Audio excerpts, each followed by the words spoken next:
guys have managed to stay even-keeled throughout all of these, wins or losses, but that had to feel pretty rewarding, bouncing back the way you did in such decisive fashion. Yeah, it did. It was a big win. We're in a stretch of playing 5 West teams in a row. This will be our 5th game in a row against a West team coming up. So all these games are big. Really proud of our guys for bouncing back. What do you see from your opponents this weekend?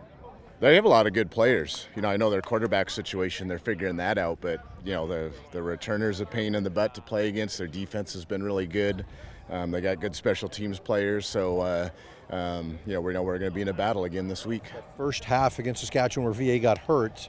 What do you take away from how they were able to get to the quarterback? Yeah, they did a good job. We have to do stuff, some stuff scheme-wise, and some stuff of just playing better and mixing things up and being a moving target. They have a lot of good players on defense, and their coaches do a good job. When you know a team's got questions at quarterback and maybe they don't move the ball as much, is it hard not to get conservative knowing that you don't have to do too much, you might not have to score as many points? Where's that line? Yeah, I don't think you want to get caught up in that. In my experience with it, if you try to get into their mindset or what you think their quarterback can or can't do, that's where you get in trouble. Is we need to play really good football on all 3 sides of the ball in order to beat them, and mindset can't change. How about Woody? I'm hopeful. So we'll see how he goes. We got an extra day in here, which is good, and he's working out on the side, but that was on purpose for a few guys. So I would put him in the category more of just banged up, and we'll see how fast he comes around in these next couple days. Coach, what does it say about the fact that you've had some key pieces of this team go down, and you guys have managed to sort of ride the storm? What does that say about the team? Yeah, that's been a big piece of it, like you said, is we're not relying on 1 or 2 guys. We've had multiple guys go down and be out and have other guys step in, and I think it speaks to our depth. I'm going to ask a bit about Lucky. He scored in the last game. Hasn't necessarily had a ton of production this year.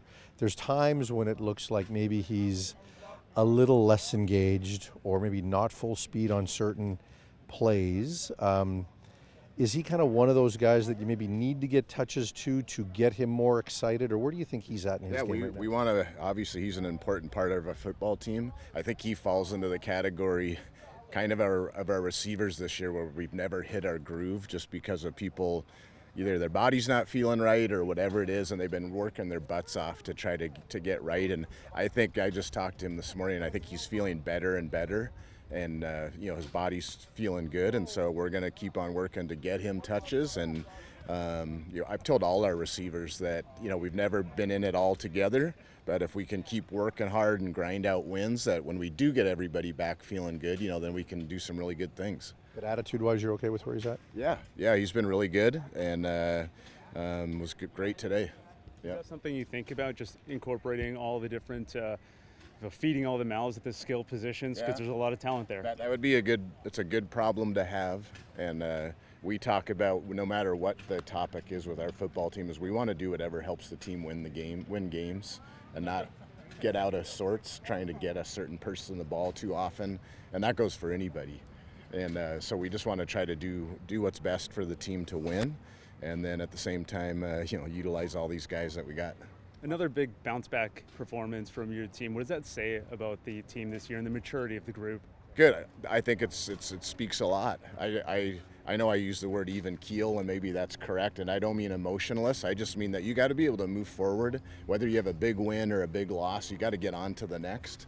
And it's no difference for us this week, but I was certainly proud of our guys. I know they were itching to get back on the field after that 9-day break, and same thing. I like their attitude this morning. We got in here an extra day to get some extra work in, and they know that we're on to the next, and it's another big game that we want to try to find a way to win. There was some emotion shown on the sidelines when the Nathan Roark play was shown on the big screen. What was your reaction to that? Happy that he's getting the opportunity. So we've always been big believers in Nathan, and we were excited when he became our starter, and I'm glad people believe in him and give him a chance, and I won't ever bet against that guy. He's risen to every challenge he's faced so far, and hope he keeps getting play time in the preseason.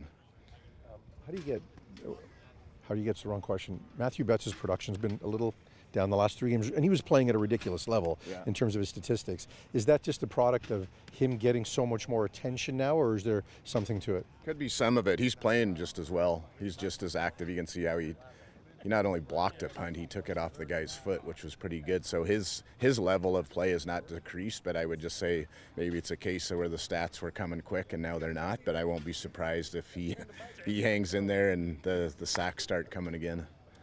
Last one, Hollins.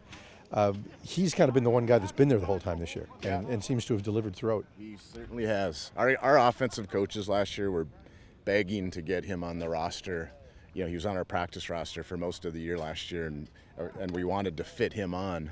And and ever since he's making the most of the opportunity. And I would say he fits into that category of all the receivers this year. He's been the most consistently healthy, and it's shown. Coach, one last thing. Ben Haladik, what is it? First of all, what kind of person is he? And second of all, what does it mean to have a Canadian at that middle linebacker spot? Quality guy. We felt lucky to get him in the drafts when we did. We knew he had plenty of athleticism. We knew he was a quality person when we got him, but man, has he been good ever since he's been here, and on both defense and special teams. And he's a football player.